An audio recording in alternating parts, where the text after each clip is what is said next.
Olá pessoal, bora falar da última fase da história da civilização romana. Essa fase que a gente vai falar agora é a fase imperial. É uma fase bastante duradoura, assim como a fase republicana, e ela é dividida, por sua vez, em duas partes. Uma parte que vai do século I a.C. até o século III d.C., que a gente chama ela de Alto Império Romano. E uma outra fase que vai do século III ao século V, que a gente vai chamar de Baixo Império Romano. Na história, a ideia de alto da ideia de ascensão, de crescimento, de expansão daquilo. E de baixo, da ideia de declínio. Então, vamos falar primeiro do processo de expansão do Império Romano.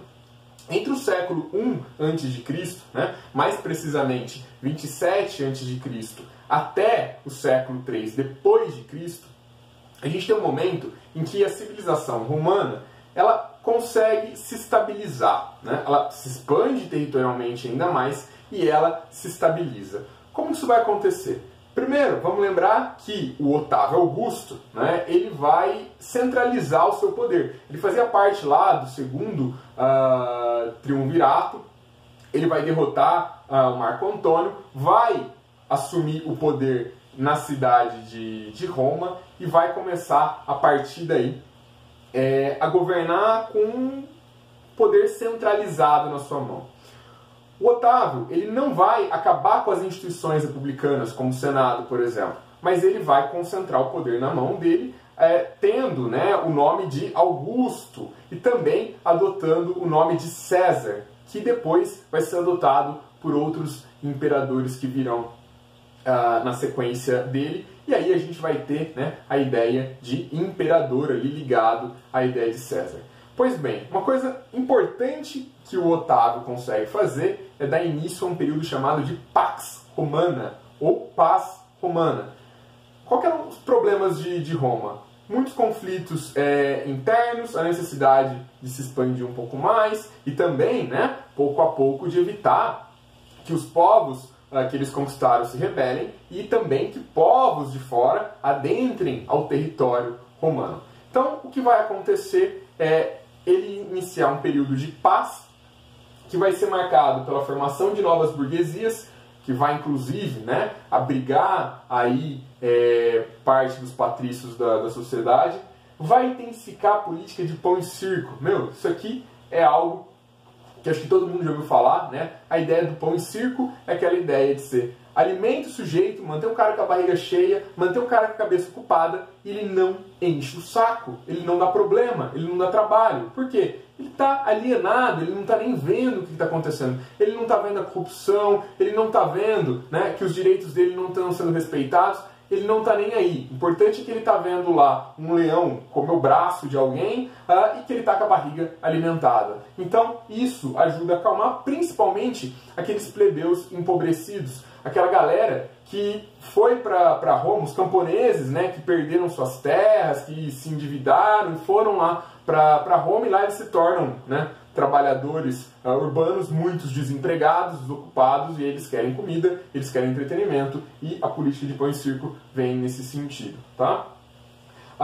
Com isso, com essa questão das burocracias, a intensificação da política de pão e circo, você consegue também diminuir a questão das guerras civis, vai poder concentrar mais forças na expansão territorial. E, junto com isso, também você tem a construção de grandes obras nesse período, que marca aí essa fase de ascensão do Império Romano. O Coliseu é um exemplo de ser construído aí nesse período de alto Império Romano.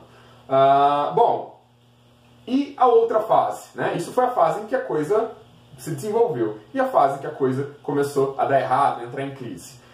O Baixo Império Romano, que vai do século III ao século V, ele é marcado primeiro pelo limite à extensão territorial. Os caras conseguiram uma fronteira gigantesca, mas proteger isso era muito caro, trabalhoso, custoso. Pensa, você manter um exército que proteja fronteiras de um território que é enorme.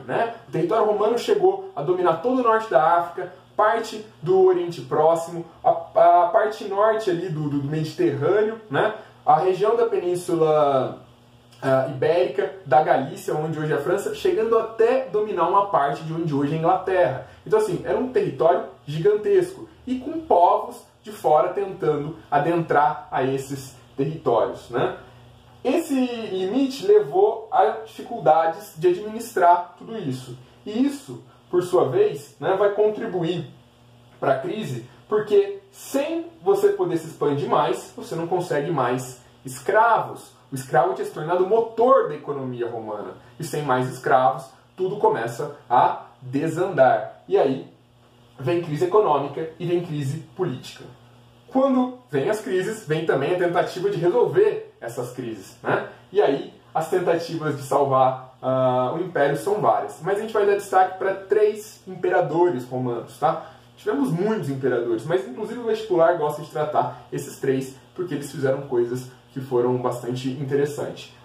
O primeiro deles é o Diocleciano. Ele vai tentar controlar a economia romana, que está em frangalhos, está derrotadaça lá. A inflação está alta, a pobreza está crescendo, a coisa está toda desorganizada lá. O que ele vai fazer então? Ele vai aumentar o número de funcionários, né, tentando colocar dinheiro na economia aí, e também vai colocar o édito máximo. Ou seja, vamos com essa normativa, né, vamos fixar os preços das mercadorias e também dos salários, para ver se dava um jeito de combater essa inflação. Beleza. Depois dele, a gente tem um outro cara que se destaca, né, que vem um pouco mais para frente na história, que é o Constantino. O Constantino ele vai se ligar dos perigos que tinha em deixar a capital do Império Romano ali onde estava, na cidade de Roma. Então, ele vai fazer 2 coisas que são importantes. Uma delas é a construção da cidade de Constantinopla, né? Ele reforma lá a região de Bizâncio e constrói Constantinopla, que fica hoje, onde é Istambul, né, na Turquia, e é interessante por ser uma península, construir uma cidade toda cercada de água, onde você tinha um pequeno trecho de terra que era fortificado ali por uma grande muralha, e isso deu uma segurança muito boa para a cidade de Constantinopla, que vai levar séculos até conseguir ser conquistada por outros povos. Outra coisa interessante que Constantino faz foi o Edito de Milão, que era uma liberdade de culto aos cristãos. Os cristãos. Quando a gente vai falar de Idade Média, né, logo ali pra frente, vocês vão falar, o catolicismo todo poderoso, o cristão, não sei o quê. Mas galera, no começo, os cristãos eram perseguidos. A religião romana, ela era politeísta, você tinha uma crença em vários deuses. E aí o que vai acontecer é que esse imperador ele vai permitir aos católicos que eles tenham um culto à sua religião, tá? No fim da vida ele até se converte ao catolicismo. Depois a gente tem um outro governador, né, um outro imperador muito importante, que é o Teodósio, que ele vai transformar o catolicismo em religião oficial do império, e ele, né, vai acabar também dividindo, após a sua morte lá, o Império Romano é dividido em 2, entre o Império Romano do Ocidente, com a capital em Roma, e o Império Romano do Oriente, com a capital em Constantinopla, tá?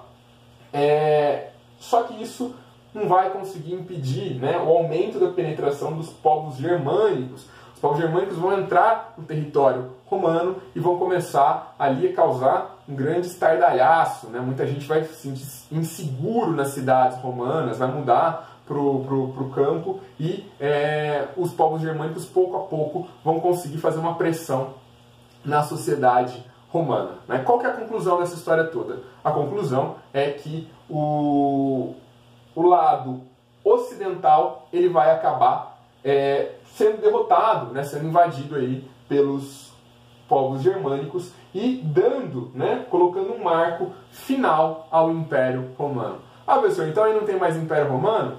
Do lado ocidental não. Aí o lado oriental, isso é outra história, uma história que a gente chama de Império Bizantino, e isso fica para uma próxima.